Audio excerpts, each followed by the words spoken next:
Gulls fans, happy Monday and welcome back to another edition of the 25 for 25 podcast here. Super excited for this episode. We got a couple of other guests with us here today. I got Rick Lombardi and Dennis here today, a couple of our old grounds crew folks from back in the day. Guys, why don't you introduce yourselves here? Yeah, I'm Dennis Hauk, and I volunteered for the Gulls for 15 years. Some of that time I was the head groundskeeper for Cardines Field, the home games, and that's me. Yeah, awesome. And I'm Rick Lombardi. I'm a Middletown guy, and I was on the grounds crew for 15 years too. And Dennis and I worked close together, and he was the grounds crew taskmaster, and we all had our job to do, but that's according to you. I don't agree with that. The grounds crew ran the grounds crew. Yeah. I just kind of gave advice and listened mostly to what they had to say. You ever see an orchestra? There's got to be somebody leading it. You did it. Yeah. And that was the out-of-tune violin. Hey, yeah. I love it. Well, Gulls fans, we have harped here a little bit on some intern, dive deeps into some intern stuff, some host family stuff, some community stuff. But for this episode, Gulls fans, we're going right into some of the volunteering efforts for the Newport Gulls. We're going to talk a little bit about obviously the grounds crew stuff today, how you guys first got involved with the Gulls. So if you guys just want to, start off with, the first question I'll ask is, how did you first, hear about the Gulls, and what was your first, time experiencing the Gulls like? So for me, it started out with Chuck. Like a lot of things start out with Chuck. Yep. And my kids were playing T-ball, and his kids were playing T-ball, and Chuck and I were coaching the T-ball team, and that's how I first met him. Gotcha. And at the time, I was on the police department at the time, and Chuck would say to me, "Come on, Ricky, you got to come out. You got to come up with the Gulls. You come out, get on the grounds crew. You got to do something. Get involved." And being on the job, being on the police department, you didn't have a lot of time. Yeah. So I kept putting it off, and then I eventually retired. Mm-hmm. Actually, I started doing it before I retired, but I was doing it on a part-time basis. Yeah. And then I retired from the police department, and my new job allowed me to get more involved, and I dove into it full-time. But awesome. That's how I got involved, was awesome. through Chuck. So was that the first year in 2001, or was it a couple years after that? My first season was 2001, right? Gotcha. So right when everything started down here. Just pretty much. Yeah. Mm-hmm. Dennis, what about you? For myself, I don't know how we got tickets, but the prior ownership, what was his name? Dave Dittman. Mm-hmm. I got tickets, and we went down and saw the game, and I thought, wow, this is cool beans. These guys play well, and, it was a good experience. Yeah. And back in that time, it was Dave. Mm-hmm. I mean, he was the barker. He was in the crowd. He was, doing everything. Mm-hmm. And I kind of enjoyed it. And then it was like right away the following year. I always knew Ronnie Westmoreland. Mm-hmm. He coached my two sons in Little League and Babe Ruth, and then at the high school, and my youngest. And, he said, hey, we're buying the team. We're doing this ceremony in the Gateway Center on the second floor. Would you like to come? I said, sure, I'd love to, So I went down, saw them in that. And then I just, they gave me a season pass, and I started going to the games. Yeah. I enjoyed it. And it used to be back in that first years, it was Chuck and Pat Sos and out on the field, watering, doing what we do as the grounds crew. And he said to me at some point after the first year, beginning of the second year, he said, would you like to do something like this in the grounds? Because he knew I had volunteered for Little League. Yep. I was doing the grounds crew for Babe Ruth and even the high school at that time. And I said, yeah, I don't want to be in charge, though. He said, don't worry about that. Chris Green's gonna run the show. So I went in and I worked for Chris Green. And after the first year, he said, I'm all done after this year. And like I said, oh, yeah, whoa, geez. And Chuck said, you want to take it? I said, oh, man. I did reluctantly take it. And it turned out because of guys like this working underneath, it was like a piece of cake. Yeah. And I ended up staying for 15 years doing it with them. That's awesome. So that was it. The only other experience I had was, and I was really sold on the organization, was Chuck came to a Little League meeting to explain the summer camps and what they do. Yeah. And I, I always tell him, you should be running for office or something. Oh, yeah. Because he really sells everything. Yeah. You know, when he's enthusiastic about something, forget it. You're buying it. 100%. Yeah. 100%. This is the one thing about Chuck, and when he says he should run for office. So I was 6 years on the town council in Middletown, and I tried to get Chuck to run on a number of occasions, and he always said no to me. But that guy could get elected. I don't care what he ran for. But when Chuck asks you something, and it's kind of a running joke in my house, is that I'll tell my wife, Chuck called me today. She goes, what does Chuck need? I don't know, but I heard myself say yes. You never said no to Chuck, okay? Yeah. It's just all there is to it. Yeah, absolutely. I think that I'm sorry, Dennis. No, I wanted to add, we have a running joke between Chuck and I. Yeah. There's a movie where the guy kind of goes to him like, you're good, you're good. You. And he goes to me, no, you're good. And I said, no, you're good. Like that, so we kind of go back and forth with that. That was awesome. Analyze this. You're good, you. Yeah. So we have that running joke between me and Chuck. That's awesome. That's awesome. And I think that just plays really well to what this team is really all about, right? Like, yeah, it's a summer baseball team, but this team is all about the community stuff. Right. So, and that really kind of dives really well into my next question here is, outside of, specifically the volunteering stuff, what was it about the Gulls that, you first realized, this team, this organization's different? Well, here's from my perspective. As Dennis knows, and, I've been in public service my entire life. Between the police department and being involved with the town of Middletown and being on the town council, and I'm still involved in public service. And organizations like the Gulls are community-based, family-oriented organizations, and they're far and few between. Yeah.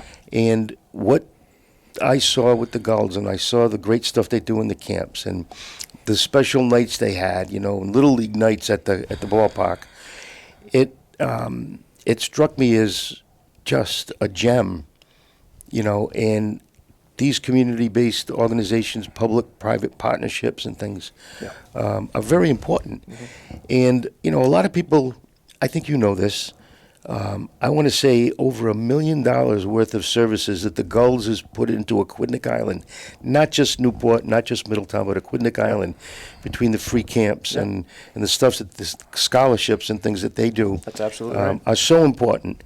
And, you can't replace it. You go to Cardines on any given night, and what do you see? You see families. You don't have a lot of that anymore. Family-oriented, kids everywhere. Yep. They're safe, and they're seeing a good brand of baseball, And, my kids, Dennis will tell you, my kids grew up there. Yeah. My kids grew up at the Cardines, and around the ball players and things, and memories you don't get. So they create memories. Mm-hmm. 100%. Your son actually worked with us on the grounds crew a couple of years. My son worked on the grounds crew. That's correct. Yeah. That's awesome. And my daughter, helped out a little bit in the gully shop and things like that. But my wife worked in the gully shop for a while. Yeah. It's a family. It's a family, and that's the common theme that you always hear when you talk to Chuck or you talk to Pat Sosa, you talk to Fader and Ronnie Westmoreland. It's always the theme that it's a family. Right. No doubt about it. Right. 100%. And I agree with that. After working with them so many years, I feel like part of the family. Absolutely. And again, like Rick, it's the community service, the spirit. When Ronnie came to the Little League when I was on the board and kind of before this all started, I was sold on what he was doing. And he said, it's not only Portsmouth, it's Middletown and Newport. We're going to do 6 camps, 2 for each of a week camp. Yep. And I said, wow, this is great. And then the more I go down there, every game is dedicated to some charity or something where the 50-50 goes half to them.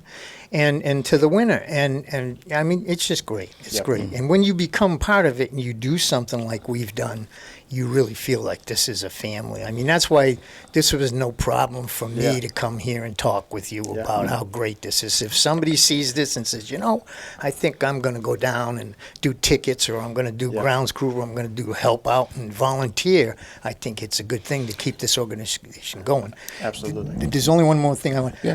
This organization, so good that it is, started a lot of stuff in NECBL.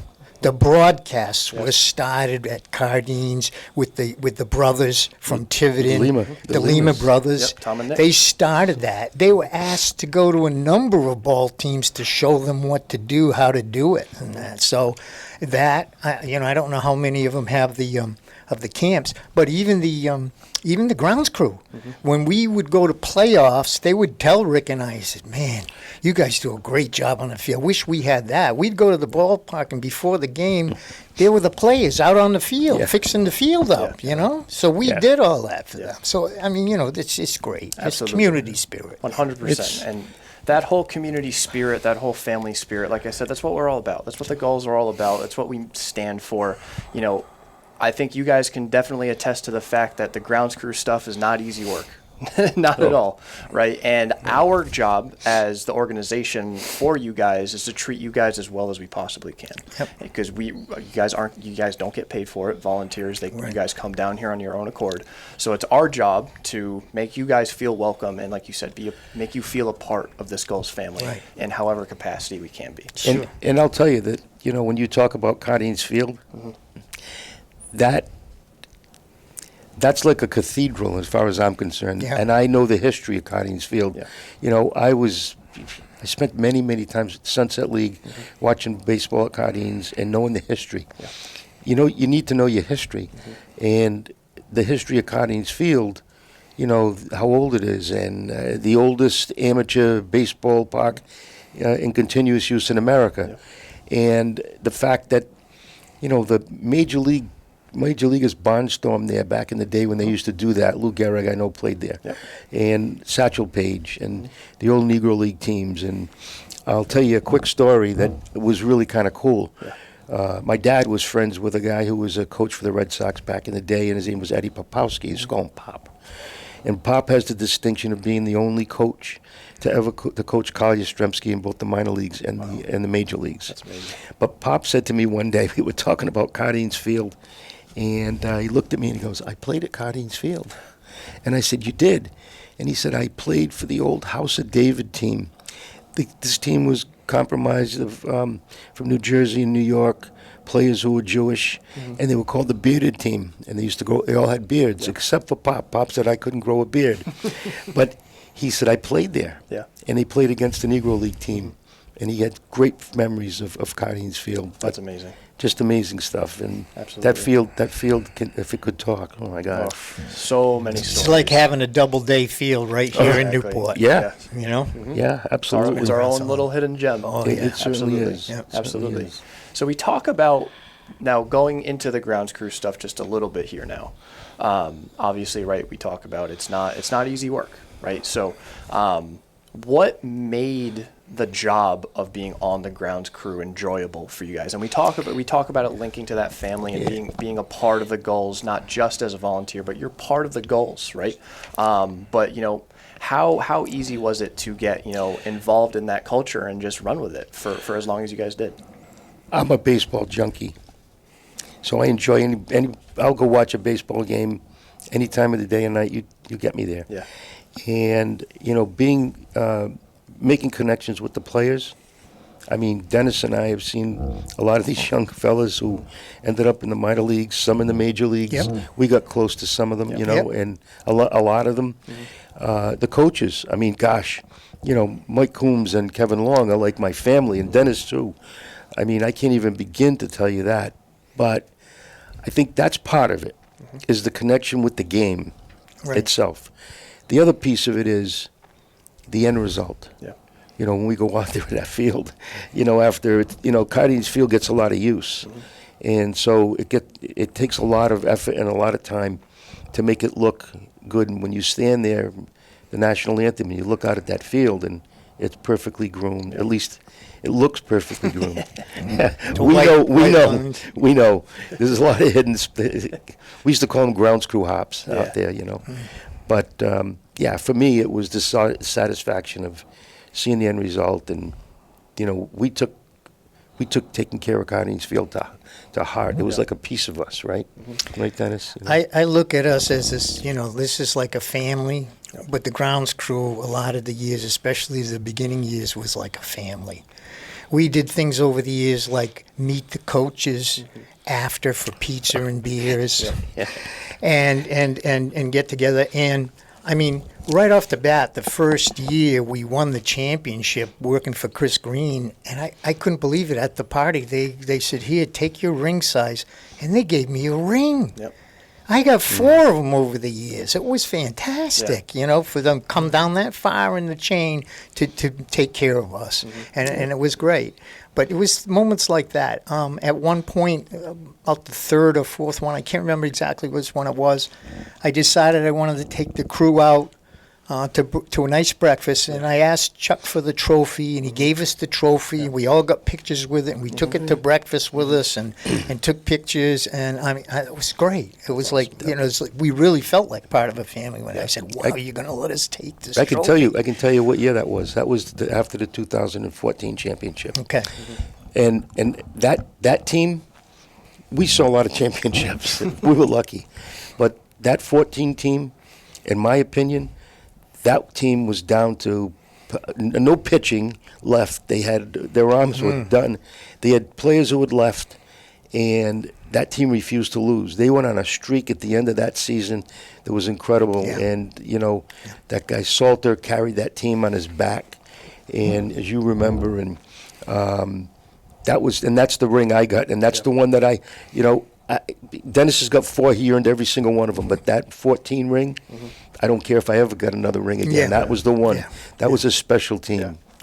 That's awesome. That's awesome. So, little fun fact now that you mentioned Coombs and Coach Kevin Long, both of them will be coming back this year. That's great. That's He'll great. be all manager. I talked to Kevin Long 2 or 3 times a month, and we actually helped him find a place to live this year. That's awesome. But yeah, I knew they were coming back, and that's just. I'm glad to hear it. I'm glad to hear it. Relationship. It's one of those right things too, where it's hard to keep him away. Yeah. I mean, Coach Coombs will keep doing this for as long as he can. And Kevin Long will keep coming as long as Coombs is coming. Absolutely, absolutely. Why not? It's gonna be great to have that coaching staff back together this year. Now looking more at the Gulls game specifically, and what the kind of competition that's out on the field, these players, right? What sticks out to you guys most importantly about these Gulls games? What is most exciting for you guys to watch from a fan perspective? Just the overall play. I mean, they're great. What is the NECBL's about the dream? Keep your eye on the dream. Keep your eye on the dream. There And you that's, go. you see these guys, they're hungry. Yep. And the coaching is great. I mean, there's not that many triple plays in baseball. Right. I've seen one live at Carden's. They pulled it off right in front of me. Everybody was like stunned that they pulled a triple play off right in front of us. I mean, those types of things, the quality of the play, the quality of the coaching, and the overall organization of the Gulls. Absolutely. Yeah, I think that's pretty much it. When you watch these kids and they're living that dream right now, and summer ball is so different for them because it's a wooden bat league. Yeah. It's an adjustment from hitting with a metal bat, and I think at the end of the day, when you have baseball lifers like Coombs and like Kevin Long, and they both had great accomplishments in their careers, both in the college level and, Coombs, he played in the Detroit Tiger organization, and he played with some great ball players. He could tell you a lot of stories about that. But these kids should be like sponges soaking up that information from these guys, and it's stuff that they'll never forget. But yeah, to see that accomplishment and watch it on the field and the brand of baseball that they play, it's special. Yeah. It's really special. It absolutely is. This is my third year with the Gulls, so in comparison to you guys, it's not even close to how long you've been around this team. But how quickly you get encapsulated with what this team is, what this team stands for. Yeah. It's very hard to get away from it, and that's exactly what I love about this team. Yes, it is. So I'm going to put you guys in the spot here, and I can't imagine you have a lot of memories from the time you worked on the grounds crew, from the time you get to enjoy the Gulls from a fan perspective now. If you could give me a top 3 memories of your experience here with the Gulls, what would those be? My top 3? Yeah. That 2014 team ranks right up there with probably number 1. Yeah. This is one I tell people all the time. I was fairly new on the grounds crew, and you can probably figure the year out. But the Gulls used to bring in Team USA every year. Yep. And I was standing behind the batting cage, like I always did. He'll tell you. I always used to love to watch him take batting practice. Yep. And I forget which coach was standing next to me. There was a young guy in that batting cage, and he was a little short guy, and he looked like a bat boy. And he's hitting line drives all over Cardinals Field. Pow, pow, pow, off the fence. A little guy. And I said to the coach, I said, who is that guy? He goes, he's from Arizona State. His name's Dustin Pedroia. There you go, right? And then the other one was, I can't remember, it was Vizcaino Jr. He was playing center field, Jose Vizcaino. His father was a major leaguer.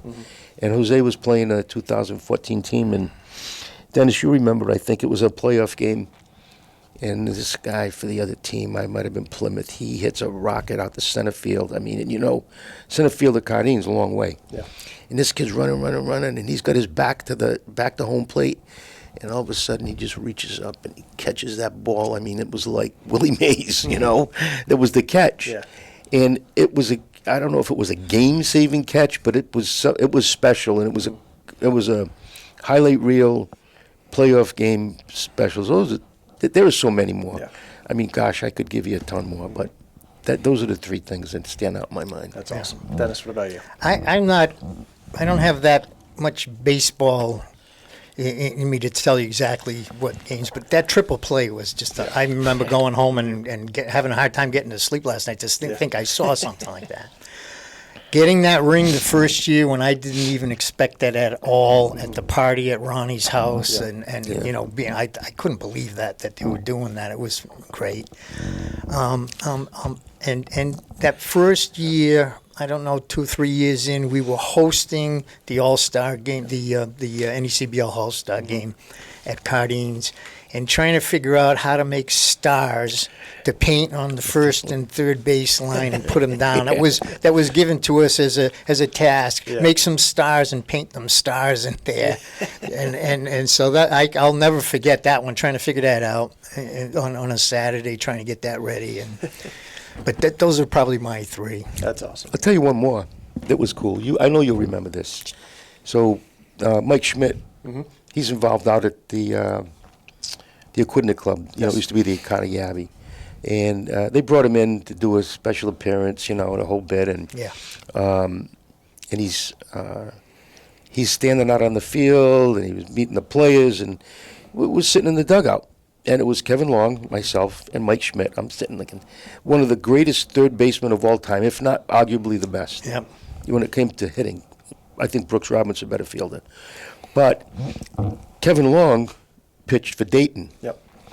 And Kevin said to Mike Schmidt, he goes, I just want you to know, and he put his hand on me, he goes like this, I want you to know you gave me one of the greatest thrills of my baseball career. And Mike Schmidt goes, I did. And he goes, yeah. He goes, I was pitching against you, and you hit a ball, he said, I think that is still going. He goes, but I thought about it afterwards, and I thought, years later, he goes, what a thrill. Mike Schmidt just took me deep, That's awesome. So it was funny. I interviewed Coach Long a couple of months ago, and he told me that exact story. See, there you go. It was awesome. It was absolutely awesome. So, guys, 25th anniversary here in 2026. going to coincide with a nice little reunion weekend later in July, July 13th through July 16th. There's going to be a nice little Hall of Fame induction ceremony again, right at Cardines Field. Nice little Cooperstown style. Nice. It's going to be open to the public, free for everybody. What are you guys looking forward to the most for a 25th anniversary season, as well as all that fun stuff that's going to go on in July? I'd like to see the Gulls go all the way again and get another ring from Mike Coombs and the organization. Absolutely. Other than that, meeting up with this guy and the alumni coming back, meeting some of the old players, that come back, and going to the Gulls Nest. Yeah. Up there at Cardines and watching a few games. Absolutely. Absolutely. I think the reunion piece of it, bringing back some of the old players, some of the guys that we got to know, and it's always fun to see them. Yeah. When you did it the last time, which was at the 20th maybe, it was just fun to be around the guys again. And, I think we actually, I don't know if you came with us, we ended up at Chuck's, I think, out by the fire pit, with like 6 of us out there, and it was late, and they had the fire pit and pizzas, and we're all kibitzing, and I just sit there, and this was not something that was unusual. We do this every so often over there, and you sit there and listen to Coombs and Chuck and Long talk baseball. And I just sat back, and you soak it in because it's great. It doesn't get any better than that, in my opinion. Mm-hmm. Yeah. So I'm looking forward to the connecting back with the people, and it's always good. 100%. Good times. 100%. It's going to be a very exciting time later in July. It's going to be great to see all of our family, all of our alumni come back to Newport, Cardines Field this summer. So before we end off today, guys, let's do a little shameless plug about the volunteer opportunities for Newport, because this is right around the time of year that I'm starting to hammer it out just a little bit more, looking for souvenir volunteers, some ticket booth volunteers, grounds crew volunteers. If you guys had one thing to say to encourage people who want to volunteer but are maybe worried about taking that next step, what would you say to them to really hit it home? So what I would say is that it's an unbelievable experience. When we talk about family, and we keep saying that word, it truly is that. It's a great experience if you've got young kids and you want to volunteer a little bit, and you get a chance. You got season passes, and your kids will get into that atmosphere. It's great, but in many ways you're giving back to your community, because that's what the Gulls do, and that's what they're all about. And I hosted a player from Auburn for one season, and it was an incredible experience for my kids. And we hosted a coach for a couple of summers there, and I just can't tell you that it's a great experience. It's a good thing to do in the summertime. It gives you some place to go, and you're going to meet a lot of great people, and you're going to become part of that family. But I think just giving back to your community a little bit, because that's what you're doing, is the best thing I think you can do. And I can't say anything more about it from that aspect. Awesome. I would agree with everything Rick said. If you're someone that's looking to give back to the community, find something in like 3 nights a week, usually Monday, Wednesday, Friday. Most of the games are. Parking is free across the street. They'll give you a stamp, a ticket to get out of the parking there, so that's not a problem. And as far as like what Eric said, there's a lot of different things, ticket taking, other things that are not so strenuous maybe as grounds crew. Mm-hmm. The grounds crew, I don't find it to be really strenuous. It's just that they have 26 games, 13 of them at least, and then if you go into the championship, they're at home. Yep. So there's some, and as long as they have a decent-sized crew, we can do it with 3-4 people. I've done it with 2 people before, as long as we can get started earlier. Scrambling to get the field done just before. It's the greatest experience you could ever have here on Aquidneck Island, working with the Gulls and volunteering. And don't take my word for it. Do it. and then I want to see you tell me you were right, Dennis. Yeah, absolutely. Because Absolutely. it's a fantastic opportunity, and you do become. They look at you as a member of their family when you do this. 100%. 100%. I couldn't have said it any better myself. And I will say this, organizations like this do not survive without the volunteers. Right. 100%. It doesn't happen. Right. And we know that from the ground up, literally the ground up. You know, souvenir shop, ticket takers, you know, you name it. The interns, you know. If you know people out there that, you know, they're college students and, they, you know, I know you're always looking for good interns. That's the other piece of it. It's not Yeah. just the host families, and the host families are probably the most important piece of this. By far. And I can't emphasize that enough. And I know it gets difficult to find host families. So the message I'll give to you again is, if you want to have a great experience for your family, host a player.